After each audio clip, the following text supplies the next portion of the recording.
Good morning students. हमारे आज के क्लास में हम लोग जो है वह सब्जेक्ट वर्ब एग्रीमेंट के बारे में बात करने वाले हैं। सब्जेक्ट वर्ब एग्रीमेंट का मतलब होता है सब्जेक्ट के अनुसार वर्ब का इस्तेमाल करना। अगर हमारा सब्जेक्ट सिंगुलर है तो हम लोग सिंगुलर वर्ब का इस्तेमाल करते हैं। वही दूसरी ओर अगर हमारा सब्जेक्ट प्लूरल होता है तो प्लूरल वर्ब का इस्तेमाल करते हैं। सब्जेक्ट क्या होता है? तो जब हम किसी पर्सन, प्लेस या थिंग के बारे में किसी भी तरह की बात करते हैं उसे सब्जेक्ट कहा जाता है। वही दूसरी ओर वर्ब जो है वह किसी भी तरह का स्टेट, अवस्था या किसी भी तरह एक्शन के बारे में बताए तो उसे वर्ब कहते हैं। जैसे ही इज स्ट्रांग, यहाँ पे ही क्या है? सब्जेक्ट है। तो ही के अनुसार जो है हमने यहाँ पे इज का इस्तेमाल किया है। नेक्स्ट हम देखते हैं दे आर टीचर्स, वे लोग शिक्षक है। तो यहाँ पे दे जो है वह प्लूरल सब्जेक्ट है, तो प्लूरल सब्जेक्ट के अनुसार हम लोगों ने आर का इस्तेमाल किया है। अब हम थोड़ा सब्जेक्ट के बारे में जान लेते हैं। तो सब्जेक्ट जो है वो बेसिकली हमारा या तो नाउन होता है या फिर प्रोनाउन होता है, जो दो वर्ड्स का आंसर देंगे। पहला हमारा हो गया हु और दूसरा हमारा हो गया व्हाट। हु जो है वह सिंपली आंसर देगा किसी भी नॉन लिविंग थिंग में ह्यूमन बीइंग का। वही दूसरी ओर अगर हम बात करें व्हाट का, तो व्हाट जो है वह हमारा या तो एनिमल्स के बारे में आंसर देगा या फिर किसी भी नॉन लिविंग थिंग के बारे में। जैसे the Taj Mahal is in Agra, तो ताजमहल जो है वो हमारा एक तरह का सब्जेक्ट है, और क्योंकि यह सिंगुलर है इसके लिए हम लोग यहाँ पे इज लेते हैं। वही दूसरी ओर अगर हम पूछे व्हाट इज इन आगरा, तो हमारे पास आंसर आता है ताजमहल। तो हम बोल सकते हैं ताजमहल एक तरह का सब्जेक्ट है, साथ ही साथ वह सिंगुलर है, इसलिए वह इज ले रहा है। अब हम जानते हैं सब्जेक्ट के बारे में। तो सब्जेक्ट को जो है वह तीन कैटेगरी में बांटा गया है। पहला होता है फर्स्ट पर्सन, दूसरा होता है सेकंड पर्सन और तीसरा होता है थर्ड पर्सन। फर्स्ट पर्सन को हम लोग स्पीकर बोलते हैं, जो किसी भी तरह का बात को बोलता है। सेकेंड पर्सन को हम लोग लिसनर बोलते हैं, जो किसी बात को सुन रहा होता है। वही थर्ड पर्सन को हम लोग बोलते हैं नॉन एक्टिव, मतलब जिसके बारे में बात किया जाता है। जैसे एग्जाम्पल से I have told you not to call him, तो यहाँ पे जो है आई जो है वो फर्स्ट पर्सन है, यू जो है वह सेकंड पर्सन है और हिम जो है वह थर्ड पर्सन है। इसी प्रकार से हम लोग जो है वो यहाँ पे आप देख पा रहे होंगे फर्स्ट पर्सन, सेकंड पर्सन और थर्ड पर्सन के लिस्ट के बारे में। हमें इस बात का भी ध्यान रखना है कि हम लोग जो है वह वर्ब जो है वह सब्जेक्ट के अनुसार लगाते हैं। तो यही था हमारा basic introduction subject verb agreement के बारे में। तो अब हम मिलते हैं हमारे नेक्स्ट वीडियो में। तब तक के लिए stay tune to our channel. Thank you. Good morning students. हमारे आज के क्लास में हम लोग जो है वह सब्जेक्ट वर्ब एग्रीमेंट के बारे में आगे पढ़ने वाले हैं। हमने अब तक जाना जो है वह सब्जेक्ट को कैसे पता किया जाता है। अब हम जो है वह सब्जेक्ट के साथ साथ ऑब्जेक्ट के बारे में भी जानेंगे। तो हम लोगों ने प्रीवियस क्लास से पढ़ा है कि सब्जेक्ट जो है वह किसी भी तरह का एक्शन करता है और ऑब्जेक्ट जो है वह उस एक्शन को रिसीव करने वाला होता है। जैसे एग्जाम्पल से देखते हैं, राम किल्ड रावणा, राम ने रावण को मारा। तो यहाँ पे राम जो क्या है वह किसी भी तरह का एक्शन कर रहा है, इसलिए हम इसे सब्जेक्ट बोलेंगे। साथ ही साथ रावणा जो है उस एक्शन को रिसीव कर रहा है, इसलिए हम इसे ऑब्जेक्ट बोलेंगे। तो ऑब्जेक्ट क्या हो गया? सब्जेक्ट के द्वारा किसी भी तरह के एक्शन को जो रिसीव करता है उसे ही हम लोग ऑब्जेक्ट बोलते हैं। हम लोगों ने यह पढ़ा है कि सब्जेक्ट दो वर्ड का आंसर देता है। पहला होता है हमारा हु और दूसरा हमारा होता है व्हाट। हु जो है वह ह्यूमन बीइंग के लिए, वही दूसरी ओर व्हाट जो है वह हमारा नॉन लिविंग थिंग या एनिमल्स के लिए इस्तेमाल किया जाता है। ठीक उसी प्रकार ऑब्जेक्ट के बारे में अगर हमें जानकारी चाहिए तो वो भी हमारे दो वर्ड का आंसर देगा। पहला हमारा होता है whom और दूसरा हमारा होता है what। जैसे अगर मैं बोलूँ राम किल्ड whom, राम ने किसको मारा, तो हमारे पास आंसर आ रहा है रावण। तो इस तरीके से हम लोग समझ पा रहे हैं कि हम सेंटेंस में कैसे पता कर सके कौन हमारा सब्जेक्ट है और कौन हमारा ऑब्जेक्ट है। यहाँ पे आप लिस्ट देख पा रहे होंगे सब्जेक्ट और ऑब्जेक्ट का फर्स्ट पर्सन, सेकंड पर्सन और थर्ड पर्सन के साथ। अब हम आगे बढ़ते हैं। हम सेम एग्जाम्पल को लेंगे जो कि था हमारा राम किल्ड रावणा। अगर हम राम के बारे में बात करें तो वह जो है वह हमारा सब्जेक्ट है। किल्ड के बारे में बात करें तो वो हमारा वर्ब है। वही दूसरी ओर अगर हम रावणा के बारे में बात करें तो वो हमारा ऑब्जेक्ट है। तो हम लोग क्या बोल सकते हैं कि वर्ब के पहले जो भी नाउन या प्रोनाउन आता है वह हमारा सब्जेक्ट कहलाता है। वही दूसरी ओर वर्ब के बाद जो भी हमारा नाउन या प्रोनाउन आता है वह हमारा ऑब्जेक्ट कहलाता है। और हम जो है वह वर्ब को जो है वह सब्जेक्ट के अनुसार लेते हैं। एक और एग्जांपल देखते हैं। आई वॉच कार्टून, मैं कार्टून देखता हूँ। तो यहाँ पे जो है आई हमारा सब्जेक्ट है क्योंकि वह हमारा हु का आंसर दे रहा है। साथ ही साथ यह जो है वह किसी तरह का एक्शन करता है। वही अगर हम कार्टून के बारे में बात करें तो कार्टून जो है एक्शन को रिसीव कर रहा है, इसलिए वह हमारा ऑब्जेक्ट है।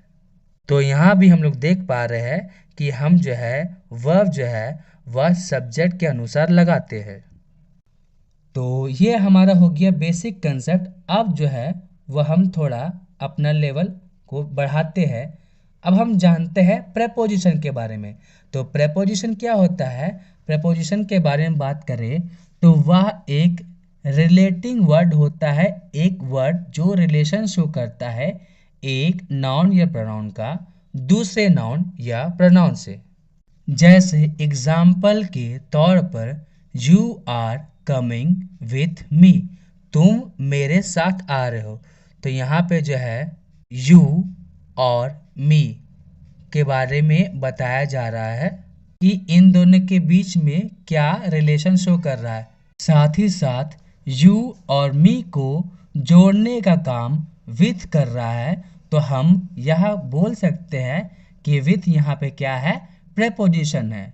साथ ही साथ हम यहाँ देख पा रहे हैं कि अगर हमारा विथ प्रेपोजिशन है तो उसके बाद जो है वह हम नाउन या प्रोनाउन का ऑब्जेक्टिव केस का इस्तेमाल करते हैं जो कि यहाँ पे मी है। अब सवाल है मी किसका ऑब्जेक्टिव केस है? तो मी जो है वह आई का ऑब्जेक्टिव केस होता है। सो आई थिंक अभी तक आपका कंसेप्ट क्लियर होगा।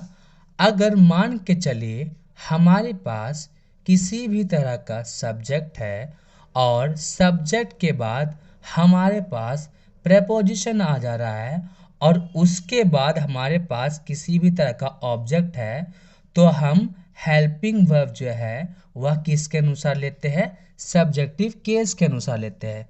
एग्जाम्पल के तौर पे देखते हैं, they accept I am coming to the party. अब सवाल है कि यहाँ पे क्या गलती क्या है? बहुत लोगों का कहना होगा कि सर यहाँ पे आई के साथ एम लगा हुआ है तो यहाँ पे किसी भी तरह का गलती नहीं है, जबकि ऐसा नहीं है। यहाँ पे हम लोग क्या देख पा रहे हैं? एक्सेप्ट। अगर हम एक्सेप्ट के बारे में बात करें तो वह एक तरह का प्रीपोजिशन है, ठीक है। तो अगर हमारा एक्सेप्ट प्रीपोजिशन होता है तो प्रीपोजिशन के बाद हम लोग जो है वह ऑब्जेक्टिव केस का इस्तेमाल करते हैं। तो यहाँ पे हमारा आई के जगह मी होना चाहिए था। अब सवाल आता है अगर आई के जगह मी होना चाहिए था तो ये एम जो है हेल्पिंग वर्ब किसके लगेगा? तो वह हमारा लगेगा दे के लिए, क्योंकि हम लोगों ने क्या जाना कि प्रीपोजिशन के पहले हमारा सब्जेक्टिव केस लगता है, वही दूसरी ओर प्रेपोजिशन के बाद हमारा ऑब्जेक्टिव केस लगता है और हम लोग जो है वह हेल्पिंग वर्ब जो है वह सब्जेक्ट के अकॉर्डिंग लेते हैं। तो हम बोल सकते हैं इसे they accept me are coming to the party. अब सवाल है कि यह थोड़ा अटपटा लगता है, तो हम इसे ऐसे बोल सकते हैं कि they are coming to the party except me. मतलब यहाँ पे एक्सेप्ट और मी को जो है वो लास्ट में भेज दिया गया है। एक और एग्जाम्पल देखते हैं। Ananya like I am an strugglist. अब सवाल है कि यहाँ पे भी देख पा रहे हैं हम लोग आई के साथ एम है, तो यहाँ पे डिफरेंस क्या है? तो बहुत लोग बोलेंगे सर अनन्या के साथ लाइक नहीं लाइक्स लगेगा, क्योंकि हम लोगों ने अभी तक पढ़ा है कि सिंगुलर सब्जेक्ट के साथ हम लोग जो है वर्ब 5 का इस्तेमाल करते हैं अगर वो सिंपल प्रेजेंट टेंस में हो। लेकिन यहाँ पे जो है वो लाइक जो है वह हमारा किसी भी तरह का वर्ब ना होकर के प्रेपोजिशन है। यहाँ पे लाइक का मतलब होता है जैसा। अब यहाँ पे हम क्या देख पा रहे हैं, अगर हमारा लाइक हमारा प्रेपोजिशन है तो प्रेपोजिशन के पहले का जो वर्ड है वह हमारा सब्जेक्ट होगा और प्रेपोजिशन के बाद का जो हमारा वर्ड है वह हमारा ऑब्जेक्ट होगा। तो लाइक के बाद आई नहीं लगा कर हम लोग क्या लिखेंगे? मी लिखेंगे। अब मी लिखेंगे फिर सवाल आ गया कि हमारा एम जो है वो किसके लिए लगेगा? तो हम लोग अभी तक क्या जान पा रहे हैं कि अनन्या जो है वह हमारा सब्जेक्ट है, तो अनन्या के अनुसार हम लोग यहाँ पे इज लगाएंगे। तो हमारा सही आंसर हो जाएगा Ananya like me is an strugglist. अब सवाल है कि यह भी थोड़ा भद्दा या अटपटा सा लग रहा है, तो हम इसे दूसरे तरीके से बोल सकते हैं Ananya is a strugglist like me. Ananya मेरे ही जैसे एक स्ट्रगलिस्ट है। सो आई थिंक अभी तक आप लोगों को बहुत ही अच्छे तरीके से धीरे धीरे कंसेप्ट क्लियर रहा होगा। तो आज के लिए बस इतना ही। अब हम मिलते हैं हमारे नेक्स्ट वीडियो के लिए। Good morning students. हमारे आज के वीडियो में हम लोग जो है वह सब्जेक्ट वर्ब एग्रीमेंट के बारे में और बातें जानने वाले हैं। हमारे प्रीवियस क्लास में हम लोगों ने यह जाना था कि हम लोग जो है वह अगर हमारे सेंटेंस में प्रेपोजिशन है तो प्रेपोजिशन के बाद जो भी हमारा नाउन या प्रोनाउन होता है वह ऑब्जेक्टिव केस में होता है। वही दूसरी ओर अगर हमारा प्रेपोजिशन के पहले कोई भी नाउन या प्रोनाउन आता है तो वह हमारे सब्जेक्टिव केस में होता है। हम जो है वह कल के एग्जाम्पल एक लेंगे और फिर उसके बाद जो है वह हम प्रेपोजिशन के बारे में और भी कुछ बातें जानेंगे। जैसा हमारा कल का एग्जाम्पल था they accept I am coming to the party, जिसमें हम लोगों ने यह बात को देखा था कि एक्सेप्ट जो है वह हमारा प्रेपोजिशन था। तो प्रेपोजिशन होने के कारण हम लोगों ने आई के जगह मी लिया जो कि ऑब्जेक्टिव केस है, और दे के अनुसार हम लोगों ने हेल्पिंग वर्ब एम के जगह आर को लिया था। जैसे हमारा आंसर हुआ था they accept me are coming to the party, या फिर जिसे हम लोगों ने लिखा था they are coming to the party except me. तो हम लोग यहाँ बोल सकते हैं अगर हमारे पास सब्जेक्टिव केस है और उसके बाद प्रीपोजिशन है फिर उसके बाद हमारा ऑब्जेक्टिव केस है तो हमारा हेल्पिंग वर्ब जो है वह सब्जेक्टिव केस के अनुसार लगता है। थोड़ा आगे बढ़ते हैं। The boys in the corner is slash are from my hostel. अब सवाल आता है यहाँ पे हम लोग इज लेंगे या आर लेंगे, तो हम लोग एक एक करके जानते हैं। यहाँ पे द बॉयज हमारा नाउन है, ठीक है। अब ये सब्जेक्टिव केस में या ऑब्जेक्टिव केस में ये बात की बात है। हम लोग यहाँ पे क्या देख पा रहे हैं इन इन जो है वह एक तरह का प्रेपोजिशन है। अब सवाल है इन यहाँ पे प्रेपोजिशन है तो हम लोगों ने अभी क्या जाना है कि इन के पहले हम लोग सब्जेक्टिव केस लेते हैं और इन के बाद हमारा ऑब्जेक्टिव केस आता है। तो इन के पहले द हमारा द बॉय जो है वह सब्जेक्ट हो गया, वही दूसरी ओर इन के बाद जो हमारा द कॉर्नर हो गया वो हमारा ऑब्जेक्टिव केस है। और अभी हम लोगों ने जाना कि हम जो है वह हेल्पिंग वर्ब जो है वह सब्जेक्टिव केस के अनुसार लेते हैं। तो इसी तरीके से हम देख पा रहे हैं यहाँ पे द बॉय जो है वह हमारा प्लूरल सब्जेक्ट है, तो हम लोग यहाँ पे क्या लेंगे, प्लूरल वर्ब, जो कि हमारा हो गया आर। नेक्स्ट इसे हम इस तरह से भी बोल सकते हैं, the boys are from my hostel in the corner. तो हम लोगों ने क्या देखा कि हमारा पहला नाउन था, उसके बाद प्रीपोजिशन, उसके बाद हमारा दूसरा नाउन आ गया, लेकिन हम लोगों ने हेल्पिंग वर्ब हमारे पहले नाउन या फिर पहले प्रोनाउन के अनुसार लिया। क्यों? क्योंकि प्रीपोजिशन के पहले जो भी हमारा नाउन या प्रोनाउन होता है वह हमारे सब्जेक्टिव केस में होता है। नेक्स्ट हम देखते हैं, the teachers of this school in the playground are active. यहाँ देख पा रहे हैं, अब हमारा यहाँ पे जो है वहाँ पे इज लगेगा या आर लगेगा, हमें ये जानना है। जैसे एग्जांपल है, the teachers of this school in the playground is या आर एक्टिव।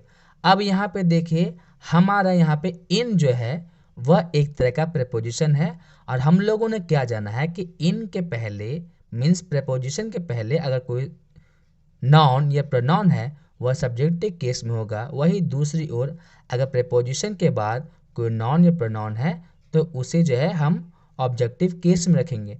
तो यहाँ पे इन के बाद द प्लेग्राउंड जो है वह हमारा ऑब्जेक्टिव केस हो गया।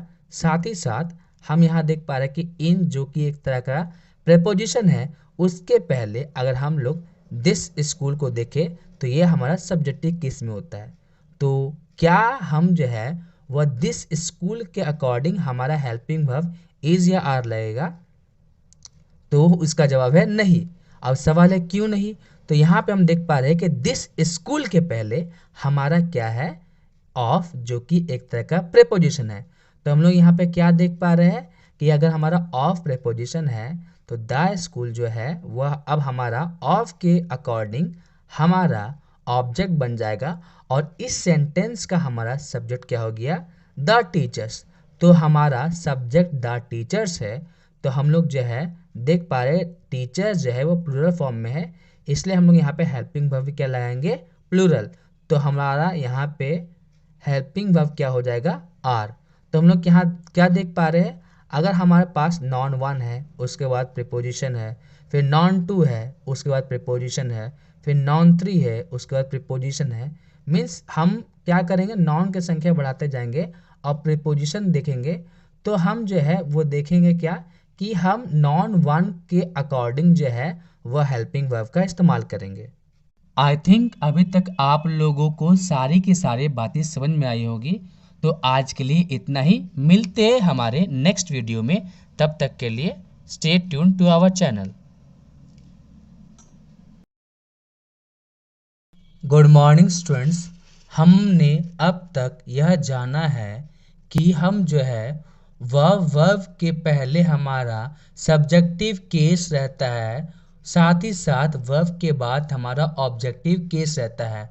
हम लोगों ने यह भी जाना कि प्रीपोजिशन के पहले हमारा सब्जेक्टिव केस रहता है और प्रीपोजिशन के बाद हमारा ऑब्जेक्टिव केस रहता है, और दोनों ही केस में हम लोग जो है वह सब्जेक्ट के अनुसार वर्ब का इस्तेमाल करते हैं। अगर हमारा सब्जेक्ट सिंगुलर है तो सिंगुलर हेल्पिंग वर्ब, वही अगर हमारा सब्जेक्ट प्लूरल है तो प्लूरल हेल्पिंग वर्ब। इसी को अब हम कंटिन्यू करते हैं। तो हम पहले जानना चाहेंगे इनडेफिनिट प्रोनाउन के बारे में। सवाल आता है कि इनडेफिनिट प्रोनाउन क्या होता है। तो इनडेफिनिट प्रोनाउन एक ऐसे प्रोनाउन के बारे में बात करते हैं जिसके बारे में हमें जानकारी नहीं है कि वह कौन है या फिर क्या है। एग्जाम्पल से हम समझते हैं, somebody is coming, nobody is here। तो इन दोनों में देख पा रहे somebody is coming, कोई आ रहा है, कौन आ रहा है उसके बारे में हमें जानकारी नहीं है। nobody is here, यहाँ पे कोई नहीं है। अब कौन है कौन नहीं है इसके बारे में हमें जानकारी नहीं है। तो इनडेफिनिट प्रोनाउन में क्या होता है, हमारा जो सब्जेक्ट होता है उसके बारे में हमें जानकारी नहीं होती है। नेक्स्ट हम देखते हैं, बोथ आर रेडी, दोनों तैयार है। सेवरल आर इंजर्ड, बहुतों को चोट लगी है। तो इन सब में हम लोग देख पा रहे हैं कि हमें किसी के बारे में जानकारी नहीं है। अब हम इसी को लेकर के थोड़ा आगे बढ़ते हैं। अगर मैं लिखता हूँ कि बोथ ऑफ देम आर या फिर इज रेडी, क्या होगा? इसका सही आंसर क्या होगा? तो हम लोगों ने पढ़ा है कि प्रेपोजिशन के पहले जो है हमारा सब्जेक्टिव केस होता है, और सब्जेक्टिव केस के अनुसार हम लोग जो है वह वर्ब लगाते हैं। तो हम लोग क्या लिखेंगे? क्योंकि यहाँ पे बोथ जो है वो हमारा प्लूरल है, तो प्लूरल के अकॉर्डिंग हम लोग प्लूरल हेल्पिंग वर्ब लेंगे, जो कि हमारा हो गया आर। तो हमारा आंसर क्या होगा? Both of them are ready. Many of is या आर एब्सेंट, तो फिर वही होगा, हमारा ऑफ प्रीपोजिशन है और प्रीपोजिशन के पहले हमारा सब्जेक्ट होता है और मैनी हमारा यहाँ पे सब्जेक्ट है, तो मैनी के अनुसार हम लोग जो है वह प्लूरल हेल्पिंग वर्ब लेंगे। इसी तरीके से बहुत तरह के इंडेफिनिट प्रोनाउंस होते हैं, और वो अगर हमारा सब्जेक्ट है तो सब्जेक्ट के अनुसार हम लोग जो है वह हेल्पिंग वर्ब लेंगे। जैसे कि आप यहाँ पर लिस्ट देख पा रहे हैं, अगर हमारा सिंगुलर सब्जेक्ट है तो सिंगुलर हेल्पिंग वर्ब लेंगे, और प्लूरल सब्जेक्ट है तो प्लूरल हेल्पिंग वर्ब लेंगे। अब हम एक एग्जाम्पल देखते हैं।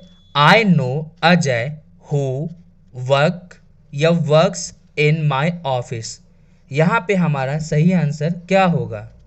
तो अगर हम बात करें यहाँ पे हु के बारे में, तो हु एक तरह का रिलेटिव प्रोनाउन है। अब सवाल आता है कि रिलेटिव प्रोनाउन क्या होता है? तो रिलेटिव प्रोनाउन एक ऐसा प्रोनाउन होता है जो अपने से पहले आए हुए नॉन या प्रोनाउन को जो है वह दूसरे उसके बाद जो ग्रुप ऑफ वर्ड्स है उससे जोड़ता है। तो अगर मैं बोलूं I know Ajay who works in my class, तो अजय जो है वह हमारा क्या है? नाउन है, और उसी के अनुसार जो है हम लोग हु लगा रहे हैं। तो हु जो है वह किसके बारे में बता रहा है? अजय के बारे में बता रहा है, क्योंकि हु क्या है? रिलेटिव प्रोनाउन है। तो हु जो है वो अजय के बारे में बता रहा है, और क्योंकि अजय हमारा सिंगुलर है इसलिए हम लोग जो है वह सिंगुलर हेल्पिंग वर्ब जो कि हमारा होता है वर्क्स लिया जाएगा।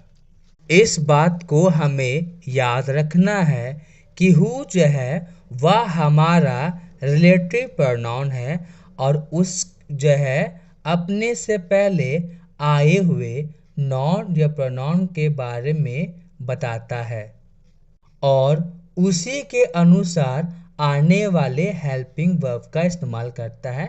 इस बात को हमें ध्यान में रखना है, क्योंकि थोड़ी देर बाद जो है वो हम इसका क्या इम्पोर्टेंस है वह जानेंगे। हम लोग पर्सनल प्रोनाउन के बारे में भी जानते हैं कि पर्सनल प्रोनाउन जो है वह प्रॉपर नाउन के लिए इस्तेमाल किया जाता है, जो कि बेसिकली हमारा है I, we, you, they, he, she और इट। और इनके बारे में हम लोग जानते हैं, अगर हमारा सिंगुलर सब्जेक्ट है तो सिंगुलर हेल्पिंग वर्ब लेता है, प्लूरल सब्जेक्ट है तो प्लूरल हेल्पिंग वर्ब लेता है। जैसे अगर हम बात करें आई, ही, शी या इट के बारे में, तो ये हमारा सिंगुलर सब्जेक्ट है इसलिए सिंगुलर हेल्पिंग वर्ब लेता है। वही वी, दे, यू ये हमारे प्लूरल सब्जेक्ट्स होते हैं, इसे ये जो है वह प्लूरल हेल्पिंग वर्ब लेता है।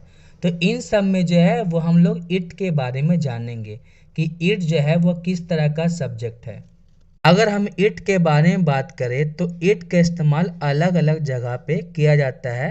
जैसे इट का इस्तेमाल एनिमल के बारे में बताने के लिए किया जाता है, जैसे it is a tiger. Next हम देख पाते हैं कि इट का इस्तेमाल टाइम को भी शो करने के लिए किया जाता है, जैसे इट इज़ 7 o'clock। साथ ही साथ जो है वो हम लोग इट का जो है वो डे के बारे में बता सकते हैं, समय के बारे में या फिर दिन के बारे में बताया जाता है, जैसे इट इज़ संडे टुडे। तो हम लोग क्या देख पा रहे हैं कि इट जो है वो फ्लेक्सिबल है, मतलब इट को हम जैसा चाहे वैसा इस्तेमाल कर सकते हैं। जैसा कि आप लोग कभी शॉपिंग करने के लिए जाते होंगे तो आप एक पुतला देखते होंगे जिसे हम लोग जिस तरह का भी कपड़ा चाहे उस तरह का कपड़ा पहना देते हैं, जो कि क्या होता है, एक तरह का डमी होता है। डमी किसे बोलते हैं? जो ह्यूमंस के सारे कपड़े पहनता तो है लेकिन वह ह्यूमन नहीं होता है। सेम उसी तरीके से इट के बारे में अगर हम बात करें तो इट एक तरह का डमी सब्जेक्ट है। मतलब ये दिखने में लगता तो है कि सब्जेक्ट है लेकिन एक्चुअली में सब्जेक्ट नहीं होता है। जैसे अगर मैं बात करूं, हम लोग इस तरह के सेंटेंस यूजुअली देखते हैं, it is me who is working here. अगर मैं इसके बारे में बात करें तो हम लोग क्या देख पा रहे हैं कि यहाँ पे जो है वह दो हेल्पिंग वर्ब लगा है, इज और इज। लेकिन अगर हम बात करें यहाँ पे तो इज जो है अगर हम दो बार इस्तेमाल कर रहे हैं तो हमारे पास दो सब्जेक्ट भी होना चाहिए। साथ ही साथ हमने इट के एग्जाम्पल से जाना है कि इट के बाद जो है वह हमारा सिंगुलर हेल्पिंग वर्ब लगता है। जैसे हम लोगों ने देखा था, it is a tiger, it is 7 o'clock। और क्योंकि इट हमारा डमी सब्जेक्ट है, मतलब रियल सब्जेक्ट नहीं है, तो हमें सब्जेक्ट चाहिए। अब सवाल है यहाँ पे सब्जेक्ट क्या आएगा, तो यहाँ पे जो है वो मी के जगह आई लगेगा, जो कि हमारा एक तरह का जो हमारा मेन सब्जेक्ट है उसके तरह इस्तेमाल किया जाएगा। तो हम लोग क्या बोल सकते हैं कि इट के बाद हमारा सिंगुलर हेल्पिंग वर्ब लगता है, जो कि हमारा इज हो सकता है या फिर वाज भी हो सकता है। उसके बाद हमारा सब्जेक्टिव केस का इस्तेमाल किया जाता है। अभी थोड़ी देर पहले हम लोगों ने रिलेटिव प्रोनाउन के बारे में पढ़ा था, जो कि जैसा आप यहाँ पे एग्जांपल देख पा रहे हैं, I know Ajay who works in my office. यहाँ पे हु जो है वो हमारा रिलेटिव प्रोनाउन था, जो अपने से पहले आए हुए नॉन या प्रोनाउन जो कि अजय के बारे में बता रहा था, और अजय हमारा सब्जेक्ट था, तो उसी के अनुसार हम लोगों ने वर्ब लिया था जो कि हमारा वर्क्स था। सेम चीज़ यहाँ पे हम लोग इस्तेमाल करेंगे। हम लोग देख पा रहे हैं कि इट इज़ आई लगा है, इट इज़ आई के बाद हु लग गया, तो हु क्या है, तो हु हमारा बेसिकली एक तरह का रिलेटिव प्रोनाउन है। तो वह किसको बारे में बता रहा है, किसके बारे में बताता है, तो वह आई के बारे में बता रहा है। और हम लोग यह जान रहे हैं कि आई जो है वह सब्जेक्टिव केस है, इसलिए यहाँ पे हम लोग इस के जगह क्या लगाएंगे, एम। तो हमारा आंसर हो जाएगा it is I who am working है। क्यों लगाए, क्योंकि हम लोग आई के अनुसार हम लोगों ने एम लगाया, क्योंकि यहाँ पे किसी भी तरह का सब्जेक्ट नहीं था। एक और एग्जाम्पल देखते हैं, it is they who are working here. ठीक है, हमने दे क्यों लिया, क्योंकि यहाँ पे हमारा किसी भी तरह का सब्जेक्ट नहीं था। साथ ही साथ हम लोगों ने यह जाना है कि इट के बाद हमारा सिंगुलर हेल्पिंग वर्ब लगता है, फिर उसके बाद हमारा सब्जेक्टिव केस होता है, और सब्जेक्टिव केस के बाद हमारा रिलेटिव प्रोनाउन आता है, और हम जो है वह सब्जेक्टिव केस के अनुसार ही हम लोग हेल्पिंग वर्ब लेते हैं। अगर सिंगुलर है तो सिंगुलर हेल्पिंग वर्ब, और वही प्लूरल है तो प्लूरल हेल्पिंग वर्ब। सो आज के लिए इतना ही, मिलते हैं हमारे नेक्स्ट वीडियो में। Good morning students. हमारे अब तक के सब्जेक्ट वर्ब एग्रीमेंट में हम लोगों ने बहुत सारी बातें पढ़ी है, और यह जो है वह सब्जेक्ट वर्ब एग्रीमेंट का 5वां वीडियो है। तो अगर आपने इससे पहले हमारा सब्जेक्ट वर्ब एग्रीमेंट का वीडियो नहीं देखा है तो कृपया जाकर के प्लेलिस्ट से उसे देखिए। और अब हम शुरू करते हैं हमारा कंटिन्यूएशन सब्जेक्ट वर्ब एग्रीमेंट का। हम लोगों ने लास्ट एग्जाम्पल्स में क्या पढ़ा था कि इट जो है वह एक तरह का डमी सब्जेक्ट होता है, जिसके कारण वो एक तरह का ओरिजिनल सब्जेक्ट की तरह काम नहीं करता है, और उसी के अनुसार हम लोग सिंगुलर हेल्पिंग वर्ब लेते हैं। फिर उसके बाद जो भी हमारा नाउन या प्रोनाउन आता है वह हमारा सब्जेक्टिव केस में रहता है, और फिर उसके बाद हमारा रिलेटिव प्रोनाउन होता है, और उसी के अनुसार जो है रिलेटिव प्रोनाउन के अनुसार भी हम लोग क्या करते हैं, हम लोग अपना आने वाला हेल्पिंग वर्ब लेते हैं। रिलेटिव प्रोनाउन के बारे में बात करें तो अपने से पहले आए हुए नाउन या प्रोनाउन के बारे में जो वर्ड बताता है उसे रिलेटिव प्रोनाउन बोलते हैं। जैसे अगर मैं बात करूँ हमारे प्रीवियस एग्जांपल से, it is I who is working है, तो हमने क्या जाना था, it is I who am working है। क्यों? क्योंकि हम लोगों ने क्या देखा है कि इट के बाद सिंगुलर हेल्पिंग वर्ब, उसके बाद सब्जेक्टिव केस, यहाँ पे हमारा सब्जेक्ट क्या है, आई, उसके बाद हमारा रिलेटिव प्रोनाउन होता है जो कि अपने से पहले आए हुए नॉन या प्रोनाउन के बारे में बताता है और उसी के अनुसार हमारा हेल्पिंग वर्ब लेता है। तो हम लोग क्या जानते हैं, आई के साथ एम लगता है। अब क्या हो जब हमारे पास सेंटेंस में दो सब्जेक्ट हो, जैसे एग्जांपल से it is me and him who works hard. अब सवाल है यहाँ पे क्या होगा, तो हम लोग क्या जाना, इट इज के बाद हमारा जो है वह सब्जेक्टिव केस लगता है जो कि हमारा हो गया it is I and he. उसके बाद हमारा हु जो है वह हमारा रिलेटिव प्रोनाउन है जो अपने से पहले आने वाले नॉन या प्रोनाउन के बारे में बताता है और उसी के अनुसार हमारा हेल्पिंग वर्ब लेता है। तो हम लोग क्या बोलेंगे, it is I and he who work hard. अब हम जो है वह पर्सनल प्रोनाउन के अरेंजमेंट के बारे में जानेंगे। पर्सनल प्रोनाउन के बारे में हम लोगों ने क्या जाना था कि पर्सनल प्रोनाउन को तीन कैटेगरी में बांटा गया है, first person, second person and third person.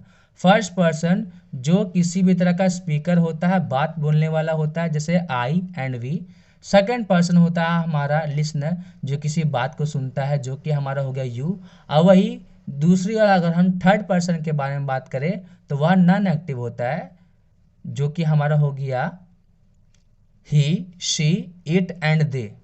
अगर हम अरेंजमेंट ऑफ पर्सनल प्रोनाउन के बारे में बात करें तो अगर किसी भी तरह का बैड एक्ट, बुरा काम किया जाता है तो यहाँ पे हमारा पर्सनल प्रोनाउन का अरेंजमेंट होता है पहले फर्स्ट पर्सन, उसके बाद सेकंड पर्सन और फिर उसके बाद थर्ड पर्सन।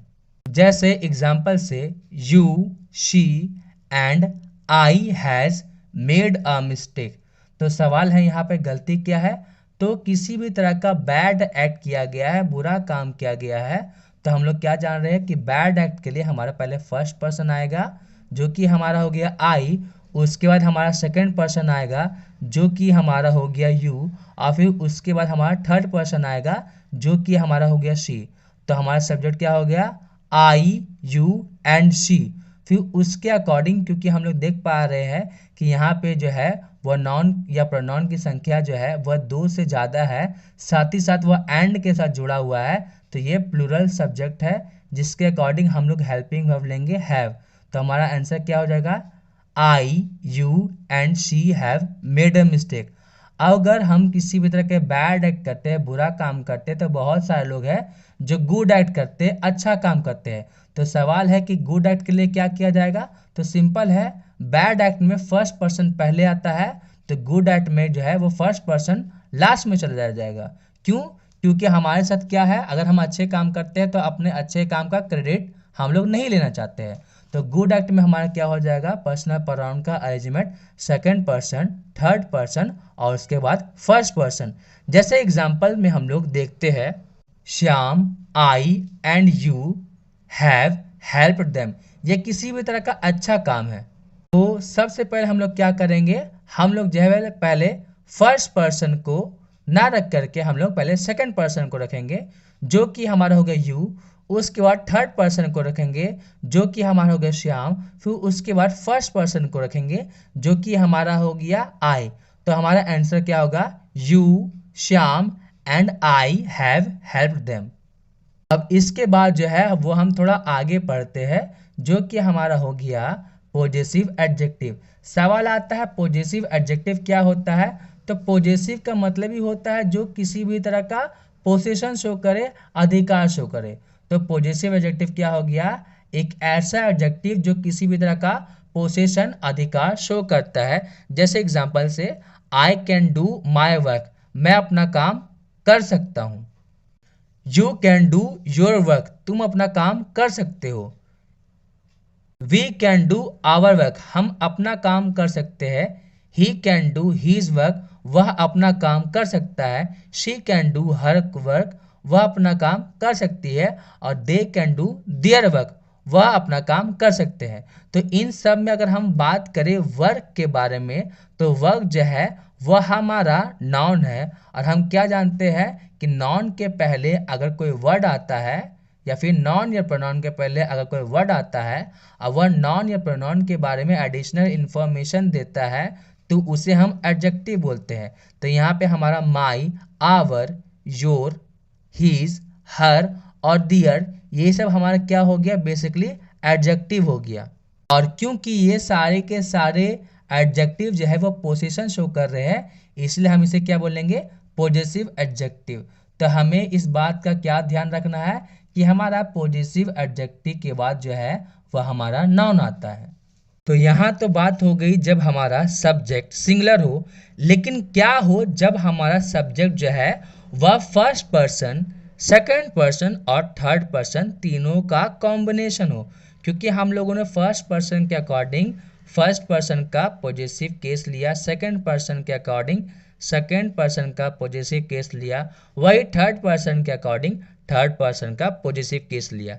लेकिन क्या हो जब तीनों जो है वो एक साथ आ जाए। जैसे अगर मैं बात करता हूँ I, you and she can do your, our, her work, तो इसका आंसर क्या होगा। तो सबसे पहले क्योंकि ये किसी भी तरह का गुड एक्ट है, तो हम लोग जो है वो अरेंज करेंगे you, she and I can do. यहाँ तक हो गया। अब सवाल है क्या लेंगे, आवर लेंगे, योर लेंगे या देयर लेंगे। तो हम लोगों ने क्या जाना है कि हमारा फर्स्ट पर्सन, सेकंड पर्सन और थर्ड पर्सन होता है। तो हम लोग जो है वह फर्स्ट पर्सन के अकॉर्डिंग हम लोग जो है वह पॉजिटिव एडजेक्टिव का इस्तेमाल करेंगे। अब सवाल आता है कि पॉजिटिव एडजेक्टिव का इस्तेमाल किया जाए तो आई का तो होता माई वर्क, तो क्या हम लोग माई वर्क लेंगे। तो आंसर इसका आएगा नहीं। क्यों नहीं लेंगे, क्योंकि अगर हम सिर्फ आई के बारे में बात नहीं कर रहे हैं, हम लोग आई के साथ शी और यू के बारे में बात कर रहे हैं।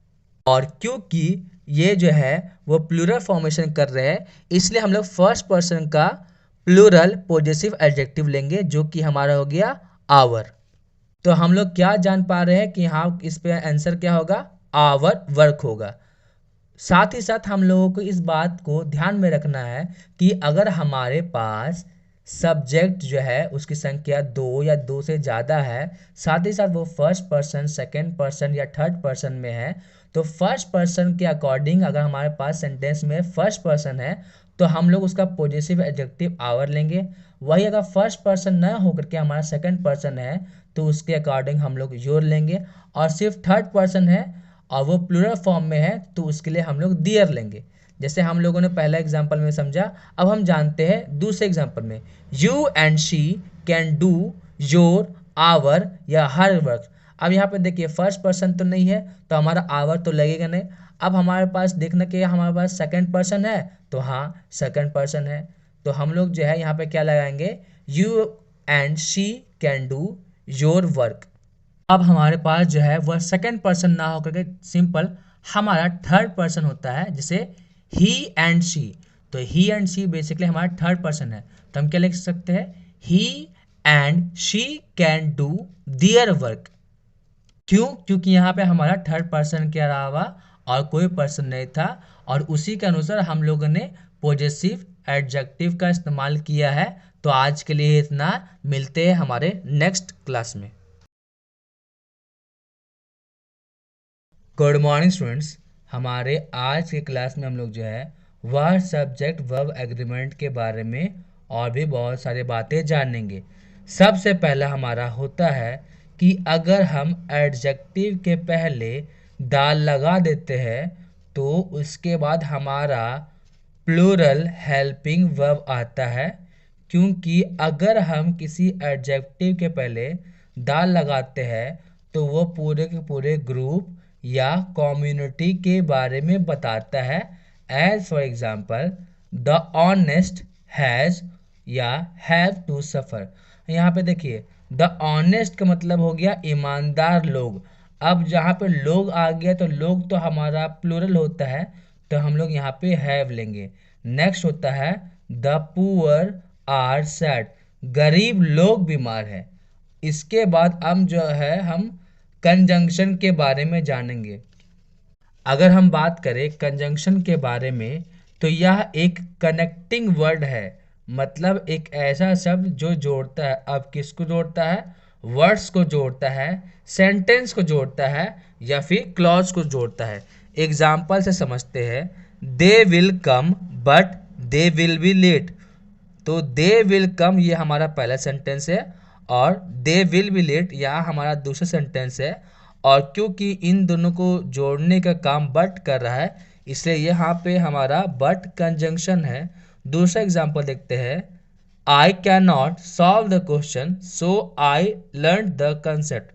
तो यहाँ पे I can not solve the question पहला हमारा सेंटेंस है, आई लर्न द कंसेप्ट हमारा यहाँ पे दूसरा सेंटेंस है। और इन दोनों को कनेक्ट करने का काम, जोड़ने का काम सो कर रहा है, इसलिए सो हमारा कंजंक्शन है। इस बात को हमें याद रखना है कि कंजंक्शन क्योंकि जोड़ने का काम कर रहा है इसलिए इससे पहले जो भी नाउन या हमारा प्रोनाउन आता है वह सब्जेक्टिव केस में रहेगा। साथ ही साथ इसके बाद भी जो भी हमारा नाउन या प्रोनाउन आता है वो भी हमारा सब्जेक्टिव केस में रहता है, क्योंकि अगर हम किसी भी चीज़ को जोड़ते हैं तो वह इक्विवेलेंट होता है, एक दूसरे के समान होता है। नेक्स्ट हमारा एग्जाम्पल है। अगर हम बात करें राम एंड श्याम इज या आर फ्रेंड्स। सवाल है यहाँ पे हमारा क्या होगा। तो हम लोग यहाँ पे देख रहे हैं राम और श्याम, यहाँ पे दो लोगों के बारे में बात किया जा रहा है और क्योंकि ये लोग दो लोग हैं इसलिए ये प्लूरल सब्जेक्ट होते हैं और उसी के अनुसार हमारा प्लूरल हेल्पिंग वर्ब लगेगा जो कि हमारा हो गया आर। तो इससे हमें क्या समझ में आता है, अगर हमारे पास सब्जेक्ट 1 हो और फिर उसके बाद एंड लगा हुआ हो, फिर उसके बाद हमारा सब्जेक्ट 2 हो तो हमारा helping verb plural helping verb होता है। नेक्स्ट देखते हैं। Sita and Gita are sibling. Sita और गीता दोनों जो है वो बहनें हैं। तो यहाँ पे हमें क्या देखने को मिल रहा है कि सीता एंड गीता दोनों अलग अलग लोग हैं और इन दोनों को एंड के साथ जोड़ा जा रहा है, इसलिए यह प्लूरल हेल्पिंग वर्ब लेंगे क्योंकि ये खुद प्लूरल सब्जेक्ट है।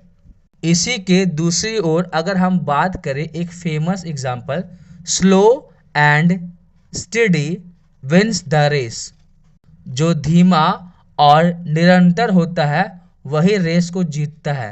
तो यहाँ पे स्लो एंड स्टेडी अगर हम बात करें तो यह जो है वह एक तरह का सिंगुलर सब्जेक्ट है, क्योंकि हम यहाँ पे एक ऐसी चीज के बारे में बात कर रहे हैं जो कि स्लो भी है साथ ही साथ स्टेडी भी है और ये दोनों जो है वो एक साथ है, इन्हें हम लोग अलग अलग करके नहीं बता सकते हैं। नेक्स्ट एग्जांपल से और भी बेहतर तरीके से हम लोग समझेंगे कि rice and dal is an Indian food. तो यहाँ पे राइस एंड दाल जो है वो हम हमेशा एक साथ खाते हैं, ऐसा नहीं कि राइस को हम अलग खा रहे हैं और दाल को हम लोग अलग खा रहे हैं। तो इससे हम लोग क्या देख पा रहे हैं, अगर हमारा दो सब्जेक्ट है और दोनों अगर हमारा अलग अलग है तो उसके लिए हम लोग प्लूरल हेल्पिंग वर्ब लेते हैं जो कि हमारा एंड के साथ जुड़ा हुआ होता है। वही दूसरी ओर अगर हमारा दो सब्जेक्ट है और एंड के साथ जुड़ा हुआ है लेकिन वह जो है वो यूनाइटेड है, एक जैसा लगता है, एक तरीके का है, दोनों एक दूसरे के बगैर जो है अधूरा है, इसलिए हम उन्हें सिंगुलर सब्जेक्ट मानते हैं और उसी के अनुसार हमारा सिंगुलर हेल्पिंग वर्ब लगता है। अब इसके बाद अब हम लोग पेयर कंजंक्शन के बारे में जानेंगे। पेयर कंजंक्शन क्या होता है, जो जोड़े में होता है, जैसे नाइदर नॉर, आइदर और, not only but also, no sooner than. तो ये सब जो है वो पेयर कंजंक्शन है, मतलब इसमें जो है वह हमारा दो कंजंक्शन आता है। तो सवाल है अगर हमारा दो कंजंक्शन आता है तो हम लोग हेल्पिंग वर्ब क्यों किसके अनुसार लेंगे। तो हम लोगों ने अभी तक क्या जाना है कि कंजंक्शन के भी पहले हमारा सिंगुलर सब्जेक्ट रहता है या फिर प्लूरल सब्जेक्ट रहता है, या फिर हमारा कंजंक्शन के बाद हमारा सिंगुलर सब्जेक्ट रहे या प्लूरल सब्जेक्ट रहे।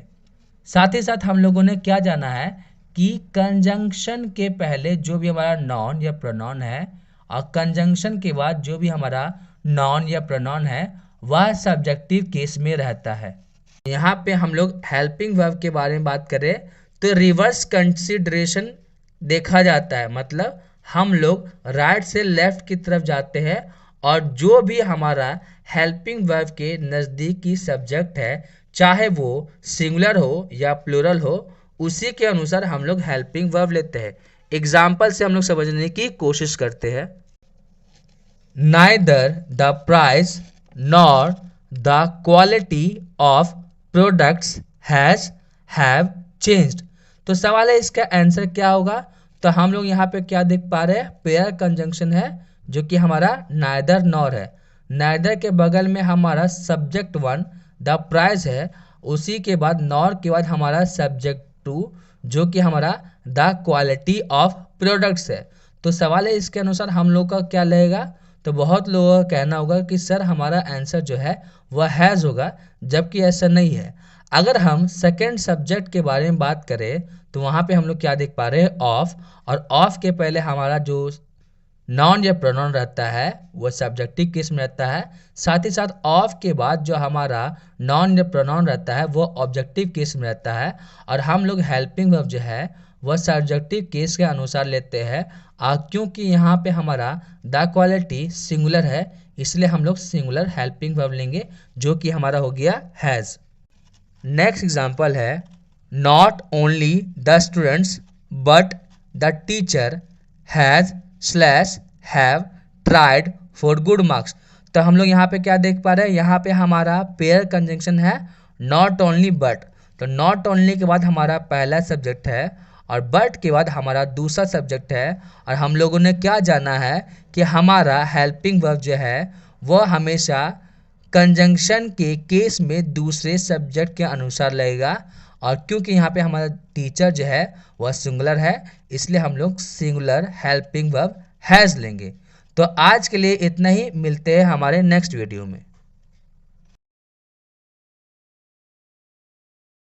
गुड मॉर्निंग स्टूडेंट्स, हमारे आज के वीडियो में हम लोग जो है वह सब्जेक्ट वर्ब एग्रीमेंट के कंटिन्यूएशन के बारे में बात करने वाले हैं। आज जो है वो हम सबसे पहले जानेंगे डिटरमाइनर के बारे में। तो डिटरमाइनर क्या होता है, यह वर्ड फिक्सर होता है। साथ ही साथ ये जो है किसी नॉन या प्रोनाउन के पहले आकर के उसकी वैल्यू फिक्स कर देता है। जैसे हमारा पॉजिटिव एडजेक्टिव हो गए, डेमोन्स्ट्रेटिव एडजेक्टिव हो गए, आर्टिकल्स हो गए। तो अब इसके कंसेप्ट के बारे में हम बात करने वाले हैं। पहला हमारा एग्जांपल देखते हैं, माय बुक इज स्टोलन, और नेक्स्ट एग्जांपल देखते हैं, माय बुक्स आर स्टोलन। तो यहाँ पे जो हमारा माय जो है वह डिटरमाइनर है, और उसके बाद जो है हमारा सब्जेक्ट आया है, और सब्जेक्ट के अनुसार हम लोग जो है वह हेल्पिंग वर्ब लगा रहे हैं। तो उससे हमें क्या समझ में आता है कि अगर हमारे पास डिटरमाइनर वन है, उसके बाद हमारा सब्जेक्ट है, तो हम सब्जेक्ट के अनुसार सिंगुलर हेल्पिंग वर्ब या प्लूरल हेल्पिंग वर्ब लगाएंगे। नेक्स्ट है the principal and the director have come. सवाल है इसका आंसर क्या होगा। तो हम यहाँ पे क्या देख पा रहे हैं, हमारा यहाँ पे डिटरमाइनर एक ही लगा हुआ है। मतलब यहाँ पे अगर हम बात कर रहे हैं तो किसी एक ही पर्सन के बारे में बात कर रहे हैं। मतलब यहाँ पे हमारा प्रिंसिपल और डायरेक्टर दोनों सेम ही पर्सन है, इसलिए हम लोग यहाँ पे हैज़ लगाएंगे। तो इससे क्या समझ में आता है, अगर हमारे पास एक डिटरमाइनर हो, उसके बाद सब्जेक्ट वन हो, उसके बाद एंड हो, फिर सब्जेक्ट टू है, तो हम लोग यहाँ पे क्योंकि देख पा रहे एक ही डिटरमाइनर है, तो हम लोग यहाँ पे जो है वह सिंगुलर हेल्पिंग वर्ब लगाएंगे। वही दूसरी ओर अगर हम बात करें कि अगर हमारा यहाँ पे जो सब्जेक्ट जो है वह प्लूरल फॉर्म में रहता है, तो प्लूरल हेल्पिंग वर्ब लगता है। जैसे the students and teachers has या हैव कम। तो मतलब यहाँ पे क्या हो रहा है कि यहाँ पे हम देख पा रहे हैं डिटरमाइनर वन लगा हुआ है। साथ ही साथ हम लोग यहाँ पे क्या देख पा रहे हैं, स्टूडेंट्स और टीचर्स है। इसका मतलब क्या है कि वो एक ही लोगों के बारे में बात कर रहे हैं कि जो टीचर्स जो है वह स्टूडेंट है, और कहाँ के स्टूडेंट्स हैं, तो बीएड कॉलेज के स्टूडेंट्स हो गए। और क्योंकि यहाँ पे हमारा सब्जेक्ट जो है वह प्लूरल फॉर्म में है, इसलिए हम लोग यहाँ पे हैव लेंगे। तो हम लोग को इस बात का ध्यान रखना है कि डिटरमाइनर के बाद जो हमारा सब्जेक्ट जो है वह सिंगुलर है या प्लूरल है। सिंगुलर होगा तो सिंगुलर हेल्पिंग वर्ब, वही प्लूरल होगा तो प्लूरल हेल्पिंग वर्ब। नेक्स्ट हम देख पा रहे हैं, हमारे प्रीवियस एग्जाम्पल को ही लेते हैं। The principal and the director has come, जो कि हमने जाना था कि हमारा एक डिटरमाइनर था और यहाँ पे प्रिंसिपल और डायरेक्टर दोनों सेम ही पर्सन थे, इसलिए यहाँ पे हैज़ लिया गया। नेक्स्ट हम देखते हैं, the principal and the director has या हैव कम। तो हम लोग यहाँ पे क्या देख रहे हैं, दो डिटरमाइनर्स लग चुका है, मतलब यहाँ पे हम लोग दो लोगों के बारे में बात कर रहे हैं। यहाँ पे प्रिंसिपल भी अलग है और डायरेक्टर भी अलग है, और क्योंकि यहाँ पे दो लोगों के बारे में बात किया जा रहा है इसलिए हम यहाँ पे हैव लगाएंगे। उसी के बाद नेक्स्ट एग्जांपल देखते हैं। Hrithik Roshan is an actor, a comedian and a dancer.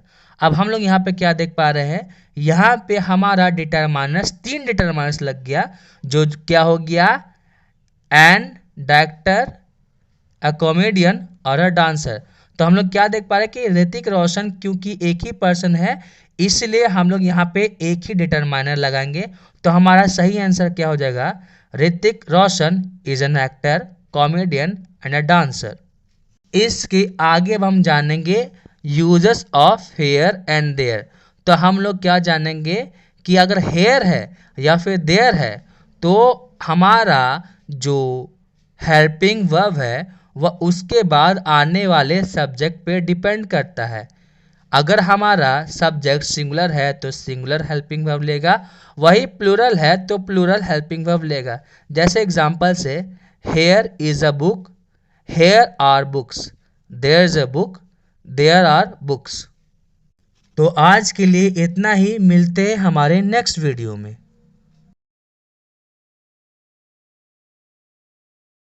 Morning students, यह हमारे सब्जेक्ट वर्ब एग्रीमेंट का लास्ट वीडियो है और इसके बाद जो है वह हमारा सब्जेक्ट वर्ब एग्रीमेंट पूरी तरह से ख़त्म हो जाएगा। तो अब जो है वो हम सब्जेक्ट वर्ब एग्रीमेंट को नॉन के बेसिस पे जानेंगे। हमें इस बात का ध्यान रखना है, अगर हमारा नॉन जो है वह यूनाइटेड सेंस में है, मतलब एक तरीके से है, सिंगल यूनिट है, तो हम उसके लिए सिंगुलर हेल्पिंग वर्ब लेंगे। वही दूसरी ओर अगर हमारा नाउन जो है वह यूनाइटेड सेंस में ना हो करके इंडिविजुअल सेंस में रहे तो हम उसके अनुसार प्लूरल हेल्पिंग वर्ब लेंगे। जैसे एग्जाम्पल से समझते हैं, हमारा सबसे पहला होता है कलेक्टिव नाउन में। तो कलेक्टिव नाउन में अगर हम बात करते हैं कमिटी के बारे में, तो the committee has taken decision, committee ने डिसीजन ले लिया है। तो सारे के सारे कमिटी मेंबर्स एक साथ बैठ करके एक ही बात पे एग्री हुए हैं, तो द कमिटी को जो है वह हम यूनाइटेड सेंस में लेंगे, इसलिए हम यहाँ पे हैज़ लगाएंगे। नेक्स्ट हमारा होता है the committee have divided themselves on their decision. अब यहाँ पे क्या हो रहा है, यहाँ पे आप देख पा रहे होंगे डिवाइडेड, मतलब अब ये लोग जो है वो अलग हो गए हैं। अब अलग हो गए हैं मतलब इंडिविजुअल सेंस में है, सब लोग अलग अलग है। तो अगर हम बात करें, अगर हमारा यहाँ पे कमेटी के जितने भी लोग हैं वह अलग अलग किसी बातों पे आ रहे हैं, तो यहाँ पे कमेटी के मेंबर्स जो है वह जो है वो प्लूरल सेंस करेंगे और उसी के अनुसार हम लोग यहाँ पे हमारा प्लूरल हेल्पिंग वर्ब लेंगे, जो कि हमारा है हैव। नेक्स्ट है हमारा प्लूरल एक्सप्रेशन ऑफ क्वांटिटी। किसी भी तरह का क्वांटिटी को प्लूरल एक्सप्रेशन अगर है तो हम जो है उसे सिंगुलर हेल्पिंग वर्ब लेंगे। जैसे एग्जांपल बोलते हैं, 10 kilometres is are a long distance. अगर हम बात करें 10 किलोमीटर्स के बारे में तो इसे हम लोग यूनाइटेड सेंस में ले रहे हैं, और क्योंकि यह 10 किलोमीटर के डिस्टेंस के बारे में बोला जा रहा है और यूनाइटेड सेंस में है, इसलिए हम इसके अनुसार सिंगुलर हेल्पिंग वर्ब लेंगे, जो कि हमारा हो गया इज़। इसी को अगर हम बात करें 10 kilometres is a long distance bye a car. मतलब यहाँ पे 10 किलोमीटर कार के द्वारा ट्रैवल किया जा रहा है। नेक्स्ट हम देखते हैं 10 kilometres is are a long distance by car and by foot. तो यहाँ पे है 10 किलोमीटर का जो डिस्टेंस जो है उसको कवर करने के लिए दो माध्यम, या तो कार हो गया या तो फुट हो गया, उसके लिए लिया जा रहा है। और क्योंकि यहाँ पे 10 किलोमीटर जो है उसे दो अलग अलग तरीके से कवर किया जाएगा, इसलिए अब यह जो है वह इंडिविजुअल सेंस में आ रहा है, इसलिए हम लोग यहाँ पे जो है वह आर का इस्तेमाल करेंगे। नेक्स्ट हमारा आता है कंपाउंड नाउन। कंपाउंड नाउन में क्या होता है कि दो नाउन एंड के साथ जुड़ा होता है, जिसके बारे में हम लोगों ने जाना है। Rice and dal is an Indian food. यह एक तरह का कंपाउंड नाउन है, कंपाउंड यूनिट है। और कंपाउंड यूनिट है मतलब ये यूनाइटेड सेंस कर रहा है, इसलिए हम लोग यहाँ पे जो है वह सिंगुलर हेल्पिंग वर्ब लेंगे। अब हम यहाँ पे कुछ कुछ बातों के बारे में जानेंगे जो दिखने में तो लगता है कि प्लूरल है, लेकिन एक्चुअली में है वह सिंगुलर सब्जेक्ट होता है। जैसे हमारा हो गया नेम ऑफ बुक्स, बुक्स का नाम, जैसे mathematics, statics, ethics, civics, economics और फिजिक्स। देखने में अगर देखा जाए तो यहाँ पे एस आ रहा है, लेकिन ये जो है क्योंकि यूनाइटेड सेंस में लिया जाता है, एक साथ एक ही के बारे में बात कर रहे हैं, क्योंकि यहाँ पे पेजेस बहुत सारे हैं लेकिन एक ही बुक है, इसलिए हम यहाँ पे सिंगुलर हेल्पिंग वर्ब लेंगे। जैसे हमारा एक एग्जांपल है, the Arabian Nights is slash are a very popular book. यहाँ पे हमारे बहुत सारे हिंट आ रहे हैं। पहले तो हमारा आ गया तो आ जो है वो सिंगुलर सब्जेक्ट के लिए लिया जाएगा, तो उसी के अनुसार हम लोग यहाँ पे सिंगुलर हेल्पिंग वर्ब जो कि इज लेंगे। नेक्स्ट आ रहा है द अरेबियन नाइट्स। तो अरेबियन नाइट्स एक बुक के बारे में है जिसमें कलेक्शन ऑफ पेजेस है, लेकिन वह यूनाइटेड सेंस में है, इसलिए हम लोग यहाँ पे जो है वह सिंगुलर हेल्पिंग वर्ब लेंगे। इसी तरह से स्पोर्ट्स के बारे में, डिजीज़ के बारे में या फिर और भी अदर चीज़ों के बारे में अगर हम बात करें तो वह दिखने में तो हमारा लगता है कि प्लूरल है, लेकिन एक्चुअली में सिंगुलर होता है।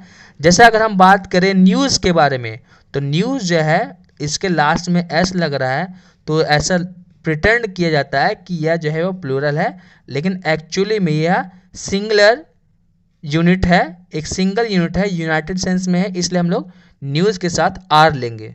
इसी के साथ साथ किसी भी चीज़ का टाइटल, किसी कंपनी का नाम या फिर किसी भी तरह का कोटेशन हो, उसके लिए भी हम लोग सिंगुलर हेल्पिंग वर्ब लेते हैं। जैसे अगर हम बुक के बारे में बात करें, Gulliver travels is a great children book. यह एक किताब के बारे में बात किया जा रहा है, हालांकि इसमें बहुत सारे पेजेस है, लेकिन यहाँ पे किताब के बारे में बात किया जा रहा है, इसलिए यह सिंगल यूनिट है, इसलिए हम लोग इसके साथ सिंगुलर हेल्पिंग वर्ब लेंगे। नेक्स्ट हमारा quotation, yes we can is a famous quotation of Barack Obama. Next हम देखते हैं किसी कंपनी का नाम, Gitanjali Jewellers is a famous company of Indian businessman. इसी के बाद हमारा a number of slash plural helping verb, मतलब अगर हमारे पास किसी भी तरह का सेंटेंस है और उसमें अ नंबर ऑफ है तो हमारा प्लूरल हेल्पिंग वर्ब लगेगा। वही द नंबर ऑफ है तो सिंगुलर हेल्पिंग वर्ब लगेगा। जैसे a number of students have failed in Sanskrit, वही दूसरी ओर the number of students have asked for holiday. इसके बाद अगर हम फ्रैक्शन या परसेंटेज के बारे में बात करते हैं तो क्या होता है, अगर हम लिखते हैं 2/3% ऑफ 90, तो 2/3% ऑफ 90 में क्या होता है, 60 होता है। अब हम यहाँ पे क्या देख पा रहे हैं कि 90 का 2/3% लिया जा रहा है, और क्योंकि हमारा 90 जो है वह प्लूरल है, एक से ज़्यादा है, इसलिए हमारा इसका आंसर भी क्या आ गया, एक से ज़्यादा, जो कि हमारा हो गया 60। तो हम लोग यहाँ पे क्या समझ पा रहे हैं कि अगर हमारे पास किसी भी तरह का फ्रैक्शन है, उसके बाद हमारा ऑफ है और उसके बाद हमारा प्लूरल सब्जेक्ट है, तो हमारा हेल्पिंग वर्ब भी जो है वो क्या होगा, प्लूरल हेल्पिंग वर्ब होगा। जैसे कि हमारे एग्जाम्पल से हम लोग देख पा रहे हैं 2/3 ऑफ 90 इज इक्वल टू 90%। तो यहाँ पे 90 प्लूरल था, एक से ज़्यादा है, इसलिए हमारा इसका आंसर भी क्या आया, एक से ज़्यादा आया। सेम चीज़ यहाँ पे एप्लीकेबल है। अगर हम बात करते हैं कि फ्रैक्शन के साथ अगर हमारा ऑफ रहे और उसके बाद हमारा किसी भी तरह का प्लूरल सब्जेक्ट है तो प्लूरल हेल्पिंग वर्ब लेंगे। इसी के तरह से अगर हम बात करें फ्रैक्शन के साथ हमारा ऑफ है और उसके साथ हमारा किसी भी तरह का सिंगुलर सब्जेक्ट है तो सिंगुलर हेल्पिंग वर्ब लेंगे। एग्जाम्पल से समझते हैं, 2/3 of the task is slash are complete. तो यहाँ पे देखिए 2/3 के बाद हमारा ऑफ आ रहा है, फिर उसके बाद हम देखते हैं कि हमारा फ्रैक्शन के बाद का जो सब्जेक्ट है वो क्या है। तो फ्रैक्शन के बाद का हमारा सब्जेक्ट सिंगुलर है, इसलिए हमारा सिंगुलर हेल्पिंग वर्ब लेगा जो कि हमारा हो गया इज। वह दूसरी ओर half of the pieces were missing. तो यहाँ पे फ्रैक्शन के बाद हमारा ऑफ है और फिर उसके बाद हमारा जो सब्जेक्ट जो है वह प्लूरल सब्जेक्ट है, इसलिए हम लोग यहाँ पे प्लूरल हेल्पिंग वर्ब लेंगे जो कि हमारा हो गया वर। सेम चीज परसेंटेज के साथ भी होता है। हमारा परसेंटेज के बाद ऑफ हो उसके बाद हमारा सिंगुलर सब्जेक्ट हो तो हम लोग सिंगुलर हेल्पिंग वर्ब लेंगे। वही दूसरी ओर अगर हमारा परसेंटेज के बाद ऑफ हो उसके बाद प्लूरल सब्जेक्ट हो तो प्लूरल हेल्पिंग वर्ब लेंगे। जैसे 60% of book is slash are completed by me. तो हम लोग यहाँ पे क्या देखें, परसेंटेज पार्ट के बाद हमारा ऑफ है और फिर उसके बाद बुक है तो इसके अनुसार हम लोग इज लेंगे क्योंकि किसी बुक का 60% जो है वह कंप्लीट कर लिया गया है। नेक्स्ट हम देखते हैं 60% of books is slash are arranged in the library. मतलब बहुत सारी किताबों का 60% जो है वह लाइब्रेरी में अरेंज कर दिया गया है। तो हमारा परसेंटेज पार्ट के बाद हमारा ऑफ है और फिर उसके बाद जो हमारा सब्जेक्ट है वो प्लूरल सब्जेक्ट है तो उसी के अनुसार हम लोग प्लूरल हेल्पिंग वर्ब लेंगे। और इसी के साथ हमारा आज का सब्जेक्ट वर्ब एग्रीमेंट का जो टॉपिक है वह ख़त्म होता है। तो अब हम मिलते हैं हमारे नेक्स्ट वीडियो में।